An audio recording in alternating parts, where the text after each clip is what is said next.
Hello and welcome to EcoElsa, where I, Elsa, bring you videos to help you take your kids outdoors, whether you're a teacher or a parent. On this week's video, I have something a little bit different for you guys. As some of you may know, I've been busy reading this awesome curriculum, and I've finally finished reading it and reviewing it and going over all my notes, and I now have a video for all of you reviewing this amazing curriculum.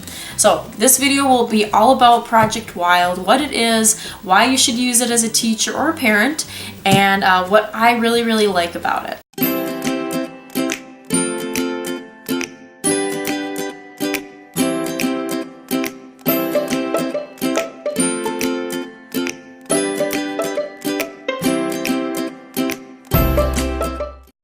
So I want to make sure I'm giving you guys the full disclosure. I received this curriculum after attending a Women in Conservation Leadership Summit this past spring, where I got to meet some of the people who are behind this amazing curriculum. Some of the staff from the Association of Fish and Wildlife were there, and I got to chat with them, as well as the director for Project Wild herself, Elaine Takaki. And I talked to them about asking if it was possible and all right if I did a couple videos about Project Wild.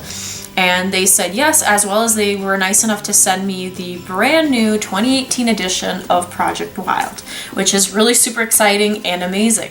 So this video, it's not been paid for in any way. These are still my personal views of Project Wild and my unbiased review of their curriculum, but I just want to make sure you guys are aware of how I got my hands on this brand new curriculum. Now, I'm excited to share with you guys what is Project Wild and a lot more about this curriculum and why I think you should be looking into using it if you aren't already using it as part of your class or homeschooling of your kids or your youth outdoor program, whatever it may be. You really should look into this curriculum. So a little bit of history about Project Wild.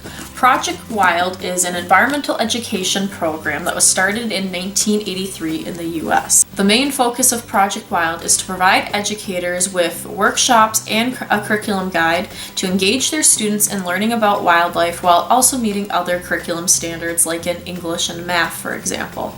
The main audience for Project Wild continues to be pre-kindergarten through high school students, but it has been used in a variety of places other than in traditional school programs. Project Wild has been used in homeschool programs, after-school programs, summer camps, nature centers, just a wide variety of additional programs. So this is the new curriculum for Project Wild. There have been a lot of awesome updates to it, including there are now field investigation activities where youth can learn different scientific methods and protocols for doing research in the outdoors, which is super cool.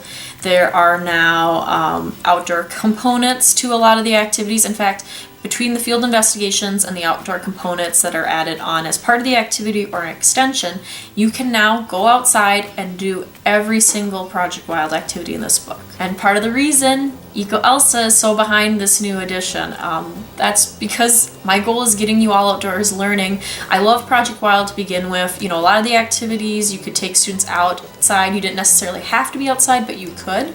With this new edition, you now can choose to be outside for every single activity, which is amazing.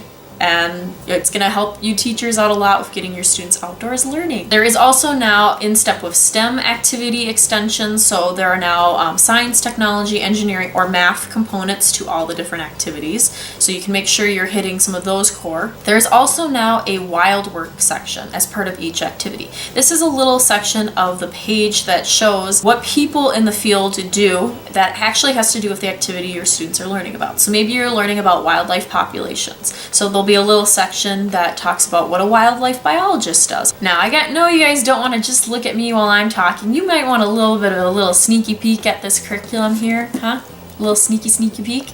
So what we're going to be doing next is I'm actually going to be changing the camera over to looking at the book so that you guys can look at what I'm talking about while I'm talking about it. Welcome back to your sneak peek into what Project Wild has to offer.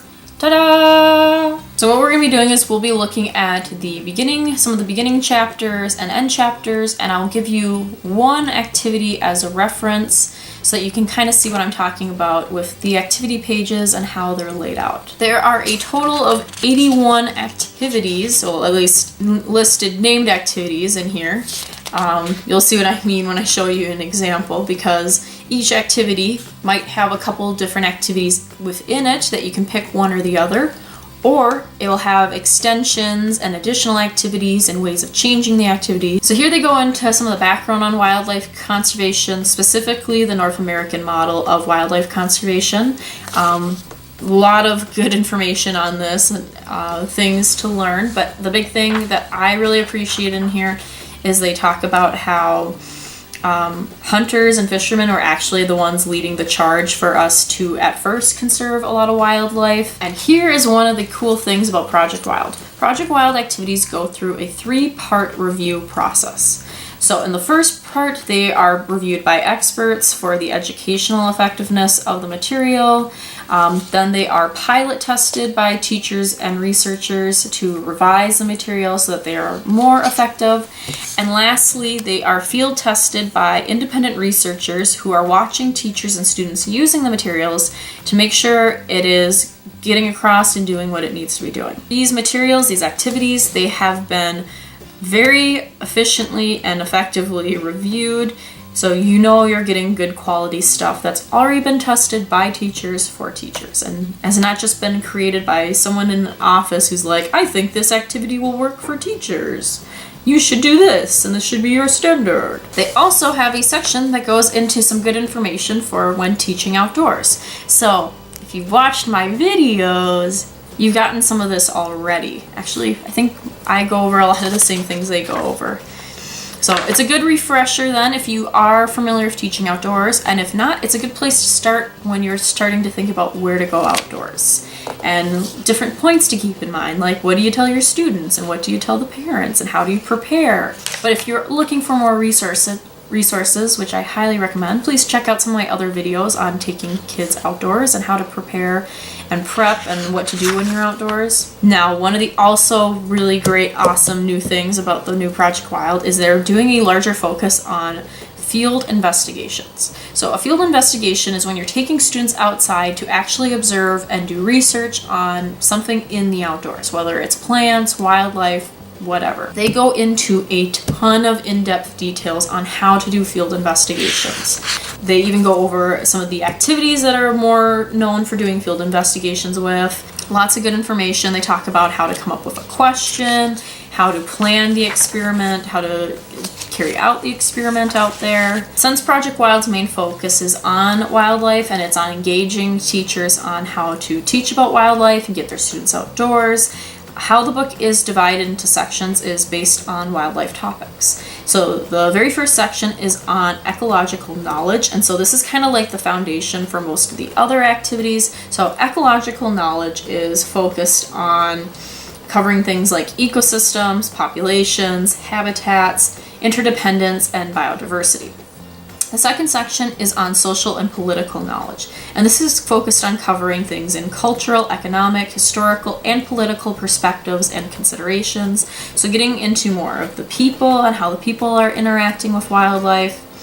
And then the third section is on sustaining fish and wildlife resources. So this covers more about human impacts and how what we're doing to the environment, the attitudes and awareness of the environment, global issues, wildlife management, how are you going to maintain populations or bring populations back from extinction, and responsible actions and services that you can do to help wildlife. So this is how the activity sheets are laid out. One of the really cool things right here is this sidebar. This sidebar has pretty much all of the nitty-gritty things you as a teacher will want to know if you're trying to figure out which activity to pick. So we're gonna zoom in here so that you can get a good look at this. So for starters, it goes over the grade levels, who is this activity for, the content areas, what is it going to be covering, what subjects. It goes into the methods that you will be using, the materials that you will need, how long the activity is anticipated to take, how big of groups you should divide your students into, is this an outdoor or an indoor activity, or maybe it's both. It goes into the Conceptual Framework.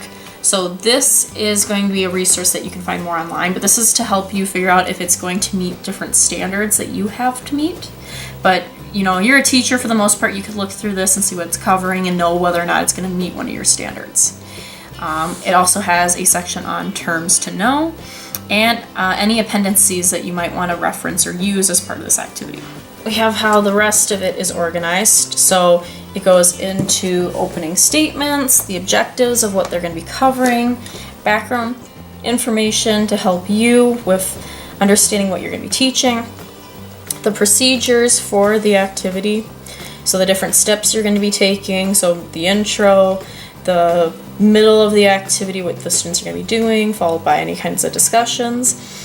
And then variations of the activity, which is super helpful because there's multiple ways in a lot of cases to do these activities, and having them tell you ahead of time instead of you trying to come up with it yourself could help you adapt an activity to better fit your students. They have extensions to help engage students past the activity and more learning about the content area. They have assessments, so figuring out if your students completely understand what it was you're covering, additional resources for you and or your students, and student pages, which are any of the worksheets or activity sheets or handouts or any of the things that you need to create to give to your students. They're already created, you just need to make your own version of them or copy them out of this book and use them. Now on the sidebar, we have some of the new stuff they added in. So up here at the top with this logo, you'll have wild work. So this is going to be some kind of a profession or career within wildlife that you can use as an example as part of this activity to show your students like, hey, someone does something similar to this activity for a living. Then they have an In Step with STEM activity. So this will show how you can further engage them with science, technology, engineering, or math. This section here will actually draw attention to any of the important ideas, so you can glance through it and see if there's any keywords that you're trying to cover in class, and then you know this activity might be one for you to check out. They also include questions that you can use as part of investigations outdoors, so field investigations. They have some suggested questions that you can use with your students right here, which is pretty cool. Now that we've gotten this all covered, let's go ahead and look at an actual activity so that you can get a feel for how it actually looks. So this is Oh Dear. It is a Project Wild classic activity. It focuses on population dynamics between deer and their resources, so food, water, and shelter. It is kind of a tag playing, and it is a simulation game where the kids are actually the ones pretending to be the deer and getting their resources.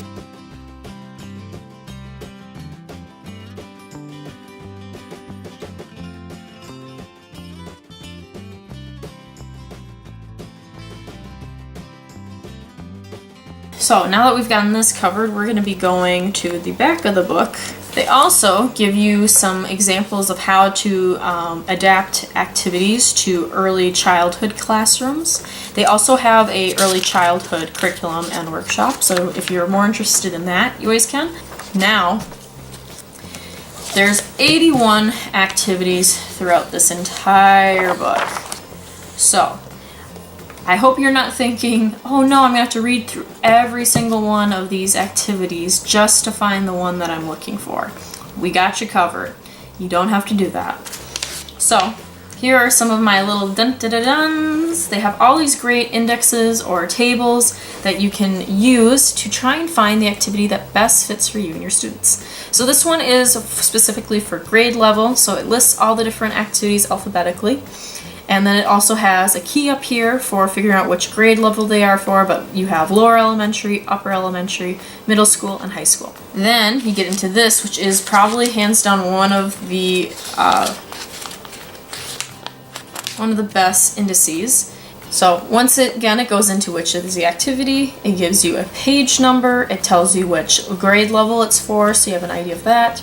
It also gives you a indoor or outdoor code, or both, as you can see some of them are. It grows into cross-discipline skills, so different skills that you're working on your students developing no matter what subject you're in.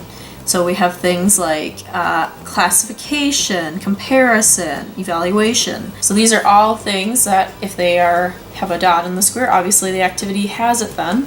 And since all the Project Wild stuff is thoroughly vetted and tested, you know, this is going to be pretty dang accurate, as well as it goes into what subject. So you have science, mathematics, social studies, language arts, environmental education, and expressive arts.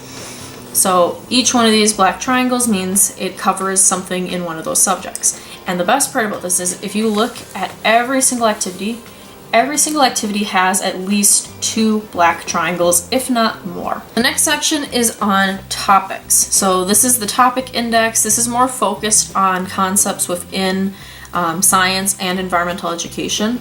So might be a little bit easier for the science teachers to use, but if you're another teacher and you're looking to delve deeper into a topic, you can also use this index to help you pinpoint the right activity for you. So once again, you have page number, you have the grade level that it is, and you also now have the duration. So this tells you about how long this activity is going to be, and there's a key up here at the top.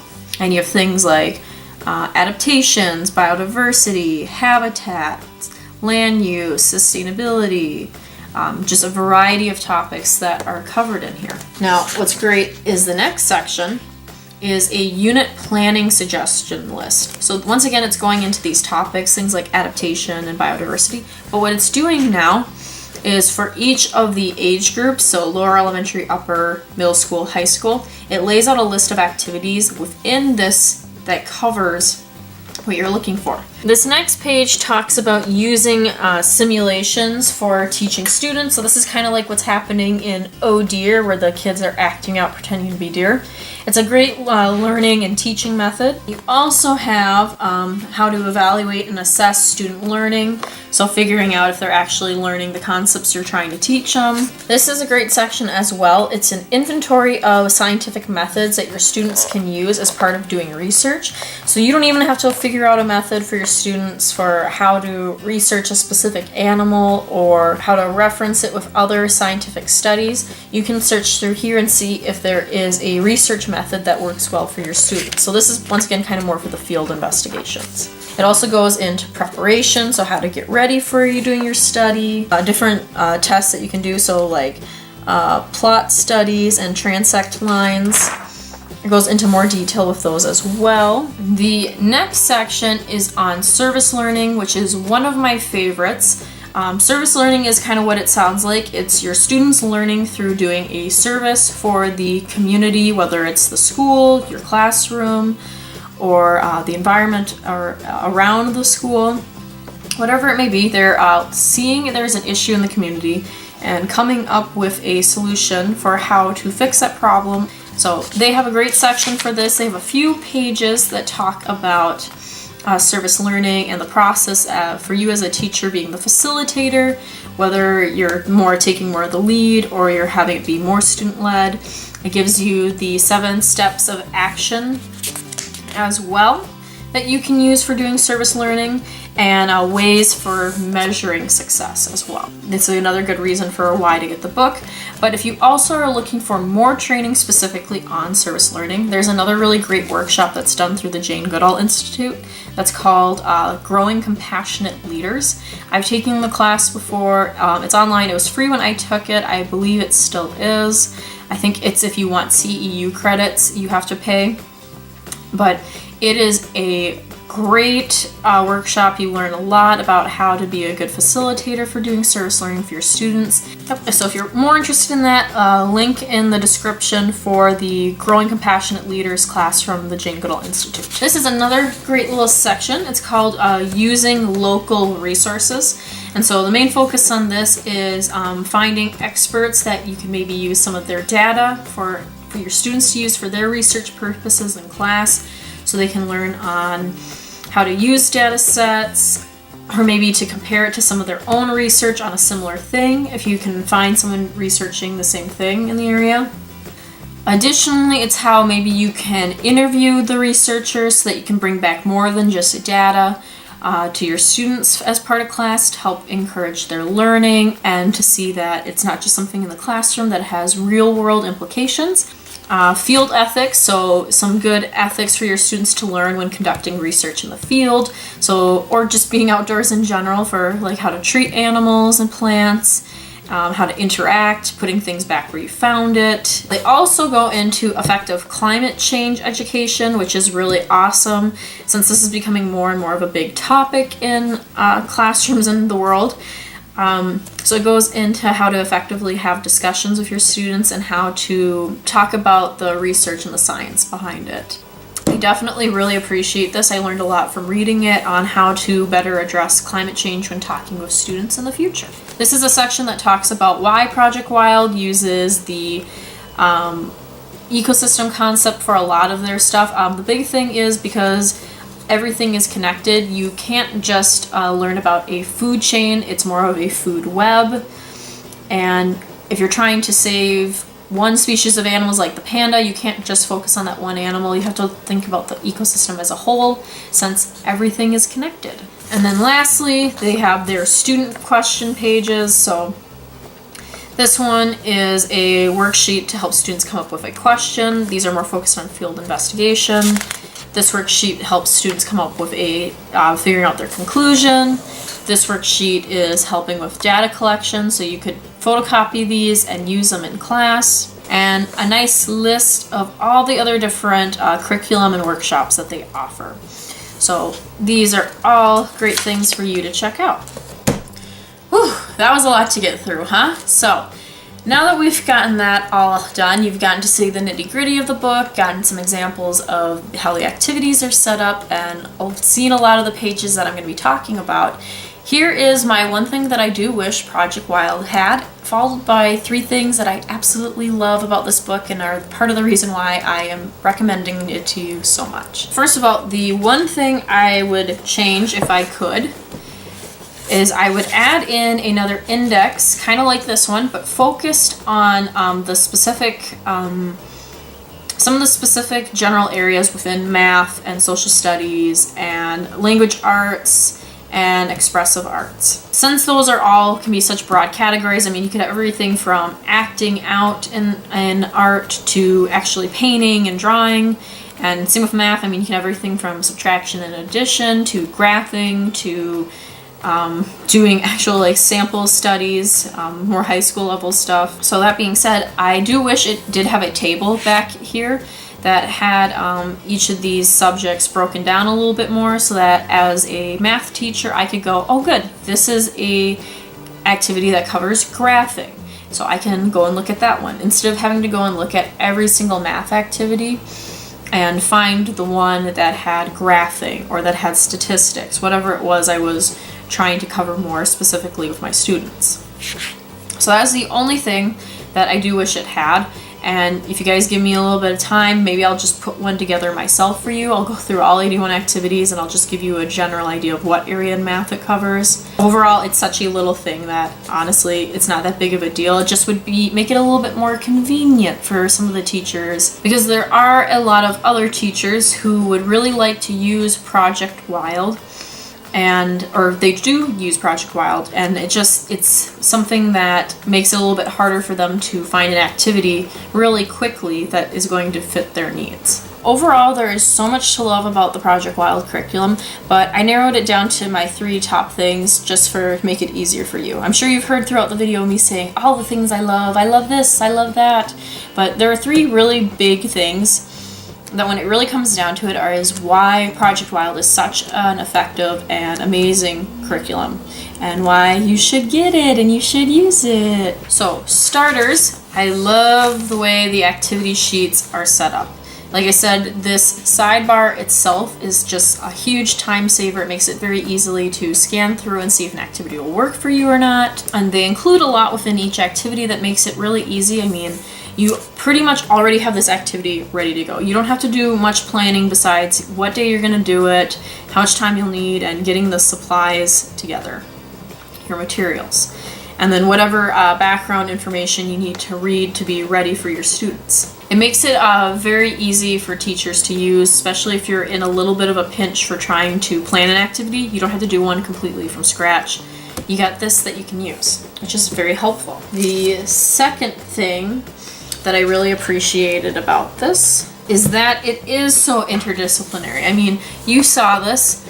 Every single one of these has at least 2 black triangles, so it at least covers 2 different subjects every single activity, and if not more. I mean, some of these have 4 black triangles. Like, that is just super helpful, and it allows teachers to cover a lot of different subjects. This is especially, like I said before, very helpful for elementary ed teachers who are teaching multiple subjects to their one classroom, and they only have so much time in the day, so it allows them to cover a couple different subjects with one activity, which is really helpful.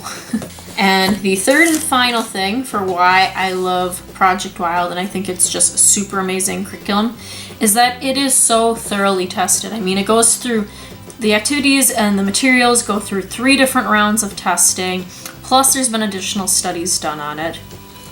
It's been proven effective over and over again. I mean, these activities have been thoroughly tested for years, so you know they're really effective and they work really well, and they've been tested by teachers for teachers. It's not just a bunch of people in an office coming up with games and activities that they think will work for teachers and teach students and be fun and all and get them outdoors. You know, they've been tested, and that's really great and really helpful. You know, you're not going to be the guinea pig. But at the same time, with these activities being so thoroughly tested, they're usually pretty straightforward and pretty simple and easy enough for you to understand. And if not, you know, reading through it a second time clears up any questions you had. But because they're so simple and easy to understand, it makes it very easy for you to adapt them. So if you need to tweak an activity so it better engages your students or your teaching style or their learning style or your classroom or your space, it's easy enough to change the activities, especially Oh Dear. When I do my video on that coming up, you'll see how many versions of Oh Dear there are. There are tons, and I'm sure there's new ones coming out every single day that I haven't even thought of or imagined or seen. So that's why my 3 big reasons for why Project Wild curriculum is so amazing. 1, the activities, the way they're laid out, it's very easy to understand and to see the things that you need. 2, the activities are very interdisciplinary. You can be doing math, you can be doing language arts, you can be doing art, all in one activity, which is amazing and very easy to do. Or they make it very easy. And 3rd is that these have been thoroughly tested. They're proven effective activities. They've been tested by teachers, for teachers, and even then, they're easy enough to adapt and adopt to your teaching style or your students or your classroom. I hope your next question is, how can I get my hands on a Project Wild curriculum? Well, how do you get your hands on Project Wild? You can get your hands on this amazing curriculum right here. Is you contact the state coordinator for Project Wild. So in a link below, I have links to the page where you can find your state coordinator. And you contact your state coordinator, or you go to the state page that they post stuff on, and you sign up for a workshop. And then as part of the workshop, you get training on how to use this curriculum, examples of the activities, maybe some general outdoor education training so you know how to take your class outdoors. And you get this curriculum book. It's all so very worth it. I mean, it's really great. You learn a lot. You get to meet other teachers, and you get a curriculum with activities that have been around, some of them since 1983, and that have been thoroughly tested, effective, and you can just use them after that. You don't have to take another workshop and get another update unless you want to, because they have tons of workshops, as you saw. They have more than just this. They have Project Wild Aquatic, they have the flying one, they have the early education one. So many to choose from. You'll not know what to do with them. So you contact your state coordinator, you take a workshop, you get the curriculum, boom. Now you have Project Wild and you can use it in your classroom. But one really quick thing here, I just want to do a little shout out. You in Wisconsin, your state coordinator is Emma Keese, who's a good friend of mine. So I just want to brag a little bit. I know her. That's right, I'm cool. And her, like a lot of the other state coordinators, I'm sure, I haven't met all of them, are really awesome people. They're very passionate about environmental education and getting kids outdoors or learning about the outdoors. So even if you can sign up for a workshop without contacting them, maybe they just have a general sign-up page, feel free to contact them with any questions that you have. I'm sure they'd be happy to help out if they can, or get you to the right place to find more resources that you can use. A big thank you to Elaine Takaki, the other people behind Project Wild, people at Association of Fish and Wildlife Agencies, and anyone else who helped put work into Project Wild over the years. It's an amazing curriculum. I really appreciate all the hard work that went into making it possible and making it the amazing, effective curriculum that it is. Teachers and parents, I've been able to get youth learning about wildlife and getting outdoors for years because of this curriculum. So great job, keep up the amazing work, and I look forward to seeing what other activities come out of Project Wild in the future years. So unfortunately, that is all we have time for today. I hope you really liked this video. Please click like, comment below, let me know if there's anything more you'd like to know about Project Wild, and I'd love to help you out and talk with you. If you want to see more awesome videos like this or get your hands on more resources, check out my other social media pages. I'm on Facebook, Twitter, Instagram, Pinterest, and I also have a blog that I put resources up on. So check those out to get your hands on more resources to help you take your kids outdoors. I post new videos on Wednesdays, so I'll see you all next week, and I hope you all have an amazing rest of your week. You be safe, learn lots, have fun, and get your kids outdoors. Bye.